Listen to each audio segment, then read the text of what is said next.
allegiance to the flag of the United States of America and to the republic for which it stands, one nation, under God, indivisible, with liberty and justice for all. Just a slight change in our agenda for this evening. We have a very special group here, and I think we have some special recognitions that I'm kind of excited about. And I don't see Janet. I know there she is. Maybe you can go ahead and start us off. I'll let you direct and MC, and the rest of us will do what you tell us. Good evening. I'm Janet Sosnicki. I'm the Recreation Program Coordinator for the town. Tonight we're going to be recognizing 6 players from our soccer season who have showed and demonstrated commitment to their team, dedication, and overall good sportsmanship, and have been role models for their teammates and their coaches. So I'd like to have each of the coaches come up.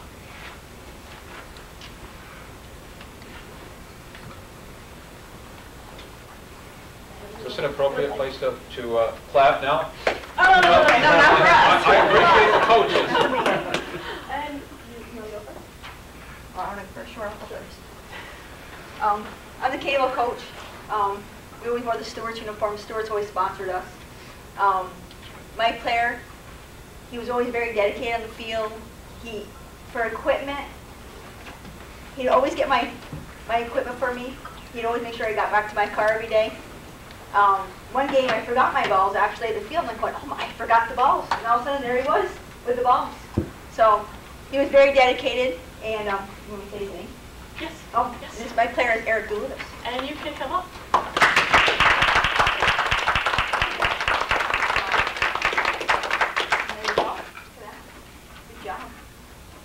We have one more. Shake your hand. Good job.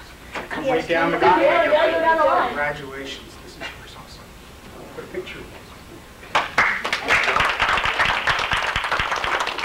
And next we have Bob Fall.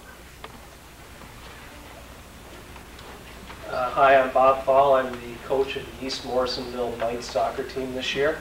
We had a great season, and it's my pleasure to announce our most dedicated player. It's Matthew Fall. Matthew was selected because of a couple different reasons. One is he has a great attitude. He came to every practice and every game ready to play, was a leader for us with the way that he did play. Also, one of the things that I consider for a most dedicated player is being a good teammate. Matthew proved to be a very good teammate every game. He was always willing to help his co-players. He always cheered on his teammates when he was on the bench, and I thought that his overall attitude made a big difference in our team this year, and I'd like to congratulate him.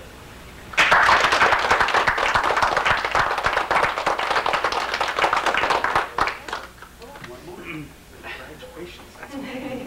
Good job.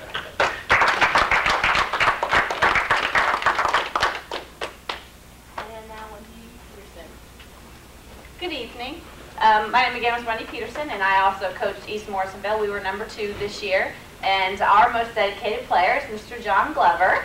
He is a wonderful little athlete, always smiling, happy, positive, runs on the field, stayed the whole time.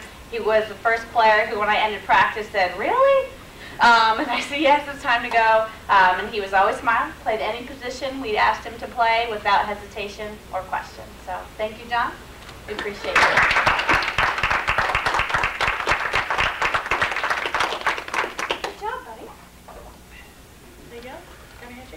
Good job. One more. Congratulations, Jen. Excellent. Thanks.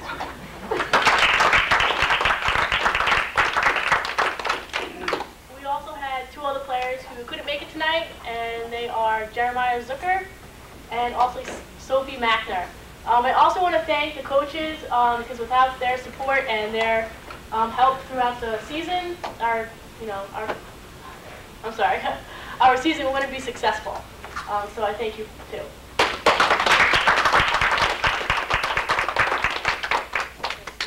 Thank you. Thank you. Yeah, you know, and Tom started to say it, and I know everyone in here is thinking the same.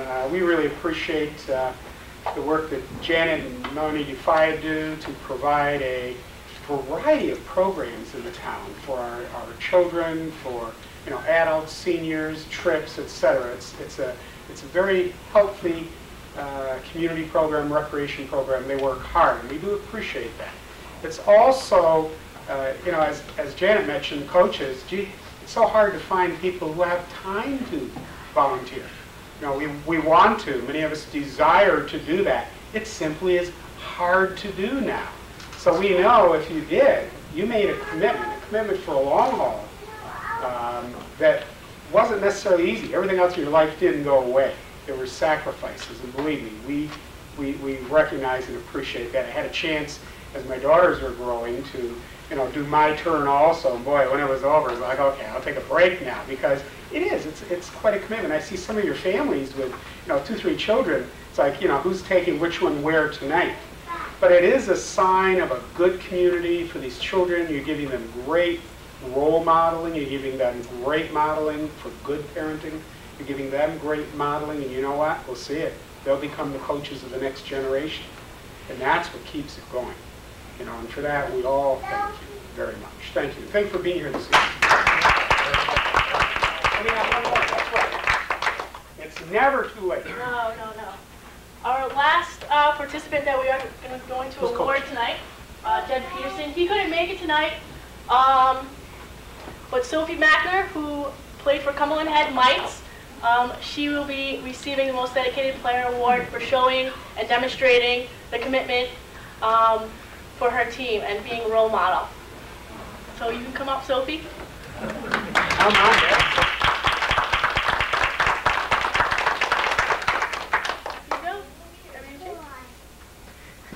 One more thing for you. I don't mind doing that one. The other one hurts. Congratulations. There you go.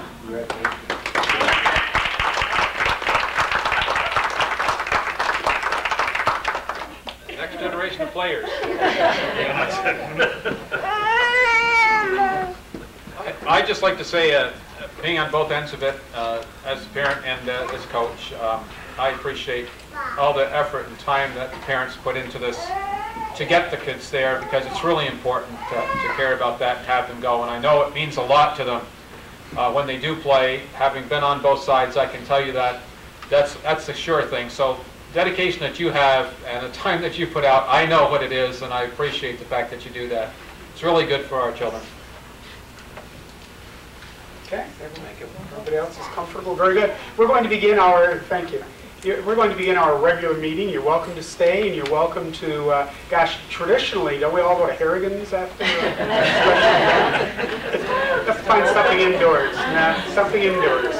Lots of places indoors to get a treat. Thank you.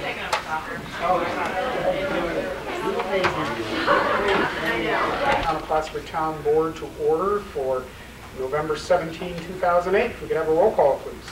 Bernard Bassett. Here. Thomas Wood. Here. Sheila Brockway. Here. Gerard Benedict. Here. Martin Mannix. Here. James Coffey.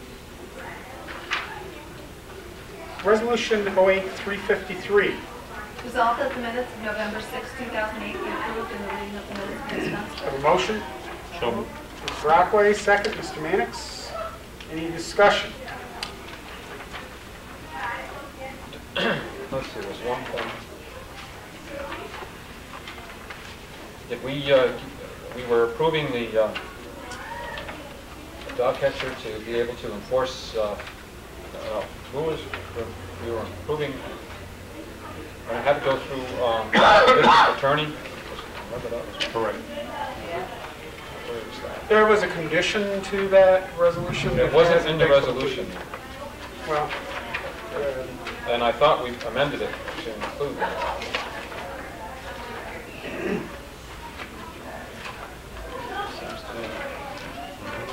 In the comment section.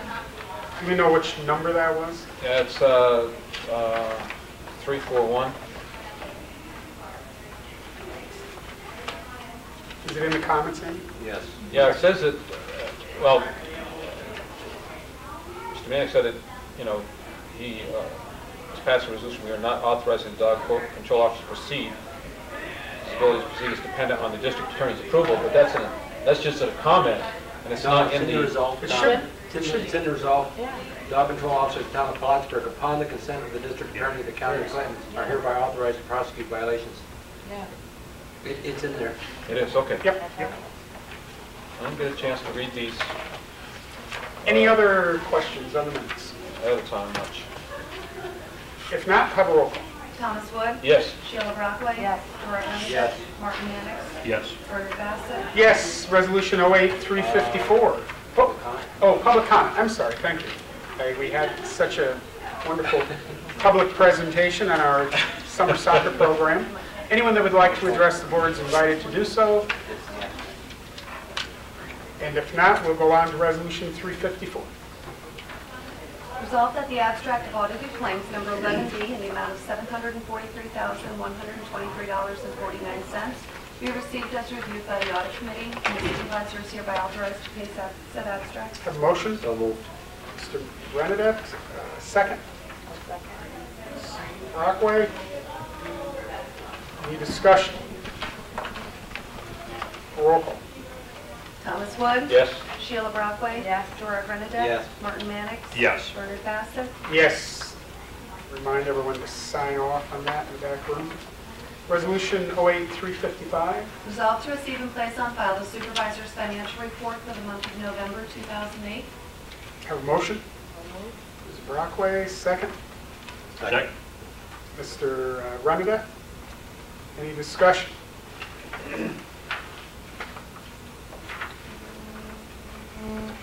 Just an FYI, there was another meeting with the auditors last week. They're ratcheting down those final details as they prepare the preliminary report, so we continue to inch our way forward with that. Once we get that accomplished, then we'll be able to use all this fiscal data in a much more meaningful way. You're talking about 2007? Correct. Okay.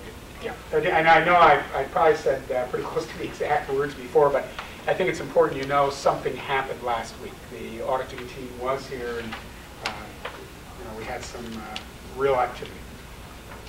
Have we started 2008 yet? No, can't until you get home. Oh, it's not finished yet. Okay. 7. Almost there. Wow, we are really catching up here. Yeah. There are some Compared to things where that... we've been, catching up. Roll call. Thomas Wood? Yes. Sheila Brockway? Yes. Dorit Renish? Yes. Martin Mannix? Yes. Bernard Bassett? Yes. Resolution 356. Resolved to receive a report from Amy Duquette, Town Clerk, for the month of October 2008. Have a motion. So moved. Mr. Wood, second. Second. Ms. Brockway. If anyone has any questions, we have our clerk The here. only question I had was on the wiring permit on the bottom of page 3. Is that for something other than their tower? Because I know we had talked about the permitting fee was supposed to be higher than that because it's the one thing under the Telecommunications Act that we did not waive. I know they did wire a check from Florida to cover that shortly after we had that Okay. meeting. So I don't know why that is as it is. I'm going to make an educated guess. It was another filing fee that they had to do, but I know the permit for the cell tower was wired. Okay. It could be for their sign. All right. Might be to the side. That's Absolutely right. That was my question. But Bernie, it gives rise to the question, where was the fee that they wired? It would have been done in the month of October, right? I don't see it in this report. I will find the answer to that. I don't know if they just didn't get it in this report, but that should be part of. Are you looking back at the supervisors? Because I would see that back there as revenue received that's going to end up in the general fund.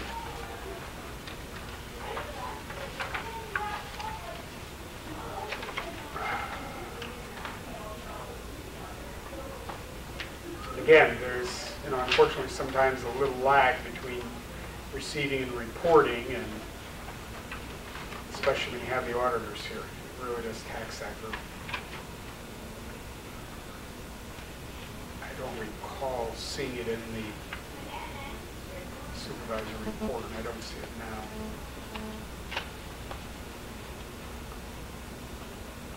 now. Let me get the answer to that question, and I'll make sure you're all given it.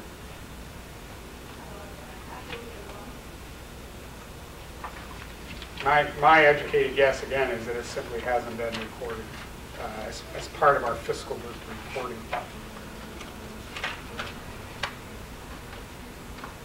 It's possible that it came in beginning of November, that report hasn't been done yet, it's just for October. Absolutely. Okay, no, that's I just don't know. Oh. That's true.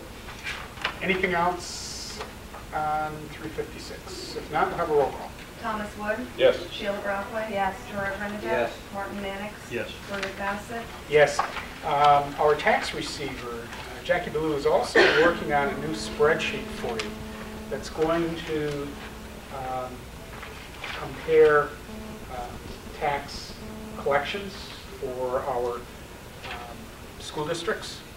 And one of the things I thought might be important to know, we make a lot of generalizations about, we were talking before about assessed property values.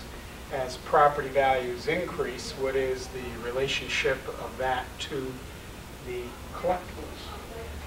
And we thought it might be kind of interesting to spread that out over 3 years and begin to look at some of that data, simple total amounts collected, the amount collected as a percentage of, how that compares to increasing property values, and begin to take some macro looks. I think a lot of times we look at some of the details. You found one today that was an important detail and has to be addressed more than the item, but it sends a message that we are looking at the details.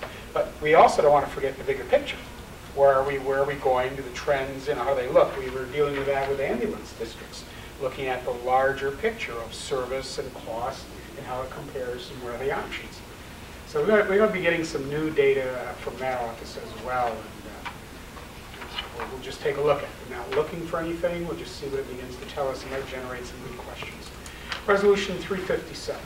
Resolved to receive and place on file a report from Melanie Defiant, Recreation Director for the month of October 2008. Have a motion? So moved. Mr. Brockway, second.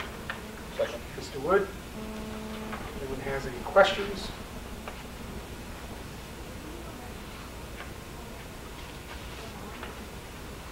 I know we often talk about streetlights. You'll notice in the parts, 14 repairs. A roll call. Thomas Wood? Yes. Sheila Brockway? Yes. Gerard Renadette? Yes. Martin Mannix? Yes. Bernard Bassett? Yes. Resolution 358. Resolved that the list of delinquent water and sewer charges in the respective districts for 2008 submitted by the Water and Sewer Department be accepted and placed on file, and that a copy be forwarded to the Clinton County Board of Legislators to be added to the 2009 tax roll, and a copy to the town clerk pursuant to section 198 of the town law. A motion? So moved. Mr. Mannix, second. Second. Mr. Renadette. Now, I know you don't have it. This is it. And I certainly can make a copy, but we try to be a little fiscally sound.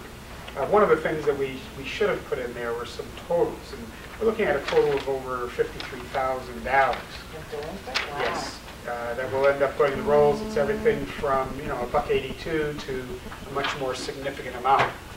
But this is available, and if you want a copy, certainly make sure to get one. I don't. Just part of the billing and collecting procedures.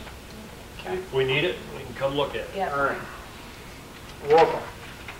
Thomas Wood? Yes. Sheila Brockway? Yes. Gerard Renadette? Yes. Martin Mannix? Yes. Bernard Bassett? Yes. By the way, I mentioned the 53 plus. That was water. Sewer is 90,783. Oh, that's just water. So that's a pretty good chunk of change. Resolution 259. Whereas the town board of the town of Plattsburgh has met at the time and place specified in the notice of public hearing to review the entire 2009 preliminary budget and heard all persons desiring to be heard thereof. Now therefore it is resolved that the preliminary budget be and is hereby adopted as final budget for the town of Plattsburgh for the fiscal year beginning the first day of January 2009, and that the budget as adopted be entered into detail in the minutes of the proceedings of the town board. And it is further resolved that the supervisor of the town of Plattsburgh shall prepare and certify in duplicates copies of said annual budget as adopted by the town board, together with the assessment rules for benefit improvements adopted pursuant to section 116 and 202A, subdivision 2 of town law, and deliver one copy thereof to the Clinton County Board of Legislatures. A motion, So moved. Mr. Renadette, second. Ms. Brockway. Any discussion? Yes. Need to make a change in those numbers to reflect a change in the ambulance district funds. That's District 1, isn't it? District 1. Yes. The amount shown on the budget is $419,230.80. That amount should be reduced to read $376,539. 539 or 519? 519. I couldn't tell whether that was a 3 or just another one of those times when my hand shook. Sometimes it's hard to tell. Okay, so we're going to change that line item in the budget to reflect a total of $376,519. Is that correct? Correct. We would let that stand as an amendment to the budget. Any other discussions? I would just offer too, in case that we have missed anything, I know that we, in addition to this, was the tax exempt property listings. Could we possibly add in there also that the final budget will be the one so dated November 17th, 2008, not to confuse it with any other previous preliminary budgets? And my calculation on that figure where it says $707,230 becomes $664,519. Okay, I was getting the note that Mr. Renadette made. Marty, if you would mind repeating that, please. Okay, the total figure for ambulance districts shown in the budget is 707,230.00, and that should change to be $664,519.00. Total will be changed as well. We'll get another spreadsheet on that. This 10% increase, I think it's still in the circumstances that we're in economically that it's a substantial increase, and we're going to need to look at this for next year. I also think that the information at the back of the budget, where it lists the various types of exempt property, is very enlightening. There's always a never-ending number of articles in the newspaper or on the radio or the television regarding the amount of exempt property in the city of Plattsburgh. And I believe the figure that they cite is 32%. I might be wrong on that, but I don't think I'm wrong by much. I would like to point out that what we're looking at here has a total exempt property in the town of Plattsburgh of 41.04%.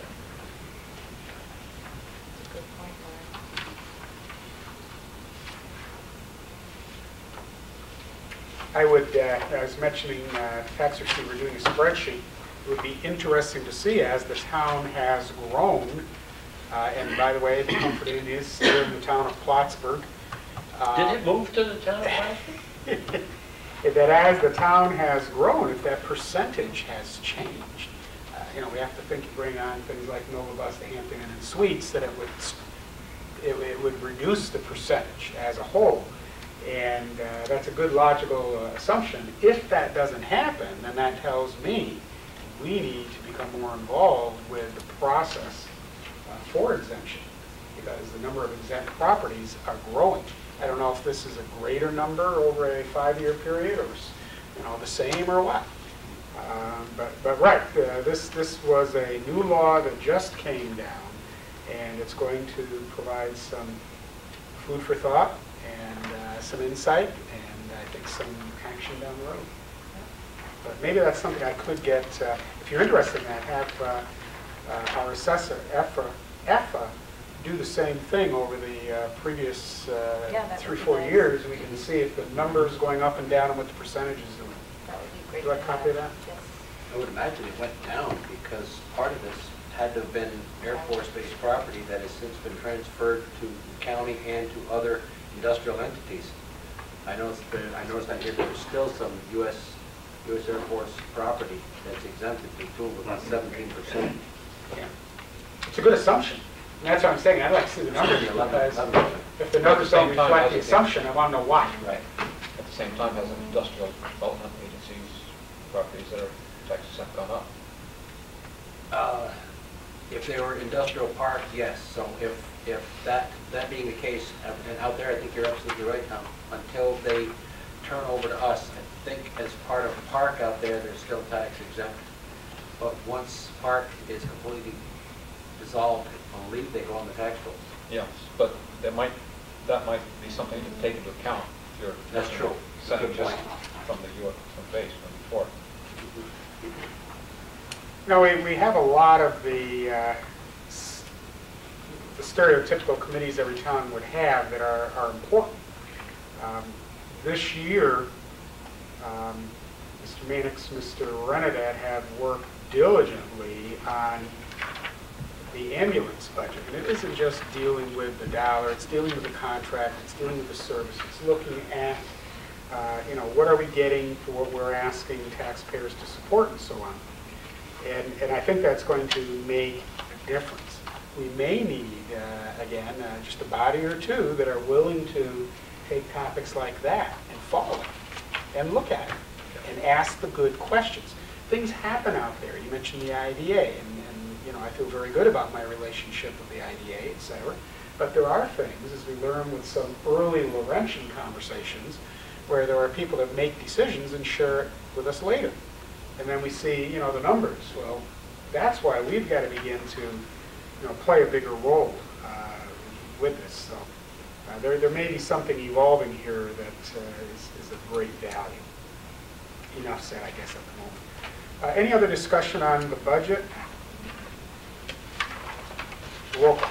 Thomas Wood. Yes. Sheila Brockway. Yes. Gerard Renadine. Yes. Martin Mannix. Yes. Leonard Bassett. Yes. Resolution 360. Whereas the Town of Plattsburgh Planning Board has reviewed and approved all requirements of the Champlain Center North Site Plan Modification 2007. And whereas Champlain Center North has on file with the Town of Plattsburgh a 3% deposit for construction to the and an original amount of $33,458.67 plus accrued interest. And whereas the Planning Department has coordinated an inspection of said project and reports that all requirements have been met and completed. Whereas David Napolitan has requested that the 3% deposit in the amount of $33,458.67 plus accrued interest to date be returned. Therefore, be it resolved that the supervisor is hereby authorized and directed to release said deposit in the amount of $33,458.67 plus accrued interest to date. And it is further resolved that a certified copy of this resolution be forwarded by the Planning Department Secretary with the return deposit to Champlain Center North, Plattsburgh, New York. A motion? So moved. Mr. Renadette, second. I'll second. Ms. Brockway. I note the inspections that have been done and so on. The events of this weekend with the company, I know I spoke with some of you individually, our water sewer department, code zoning were very involved. They spent a great deal of time there and prevented this from being a much more complex situation by making sure there was a correct supply of water, not only to serve the firefighting effort, but to make sure the other residential commercial properties weren't jeopardized as well. I was talking with Mr. Amoff this morning, our new codes enforcement officer department head, and he was feeling pretty good about some of the work that they do relative to inspections. and the hundreds of inspections they do every year on commercial properties to make sure the exit signs are working, the sprinkler systems are in place. As projects are taking place, the number of ongoing site visits to make sure that construction is meeting code. It was an older property. It was done in a series of phases, new construction over old construction. But when that fire hit that firewall, it did what it was supposed to do. And when you look at the charred wooden frame of that building, in my mind, instantly flashed the steel framing and concrete construction of the Hampton Inn and Suites. Something like that would be hard to happen under those conditions where you've got steel and concrete. So, we learned, and that's one of the things I mentioned with our team, what worked, what didn't work, what could we do in the future, how can we better prepare, what worked really well that we want to make sure we are prepared to do again. But I know these are economically tough times, and a lot of towns don't have a full-time code enforcement officer, and we have two. And we had this discussion a little bit a week ago, but the properties and the responsibilities that our code enforcement officers have to make sure everyone's safe just can't be compared to the other towns. And they do a good job, thank God. So I was very pleased, and it really was a good time to remember when we see those cars out there on the road. And sometimes it might look like they're driving around. Well, they are driving around. They're looking at something. And they go and just kind of walk around a site with a construction crew. They're doing their job. And they do it quite well. I was very proud of them this weekend about what they normally do. This town hasn't had the lawsuits, the complications with permits that were given that shouldn't have been, that led to problems. We had that discussion about outdoor wood boilers and what's best for this community. And you have to have some regulation for the benefit of everyone. They do a nice job. And I hope when you see Steve and Dave and Paul and Bill and Alan especially, let them know we know they worked hard all weekend standing out there in the rain. And Plus they had a it was good. redo when the wells, the electricity to when the wells went down too, and they had to fix that this weekend. And they were very busy. A little commercial for them. Any other discussion on the site plan deposit return? Except for the target? Yeah. Yes. Roll call. Thomas Wood. Yes. Sheila Browthway. Yes. Gerard Remington. Yes. Martin Mannix. Yes. Bernard Bassett. Yes. Unless someone has something else. I would ask that we go into executive session for a short period of time just to discuss what could be possible litigation in regards to ambulance district number 1. I know council's not here, but I'd like to touch base with the council people on something that may be arising that would spur litigation. Okay. I would like to add to that motion that we are able to discuss particular work history and choice of an individual in town.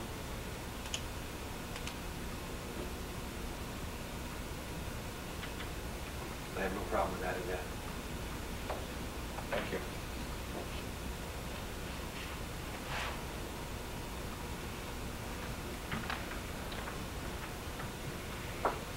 Okay, Gerard, I'll take that as a motion to go into executive session as indicated. Do we have a second on that motion? Second. Mr. Wood? Any other discussion? A roll call? Thomas Wood. Yes. Sheila Browthway. Yes. Gerard Remington. Yes. Martin Mannix. Yes. Bernard Bassett. Yes. I would say it's 6:51, 41. 41 rather.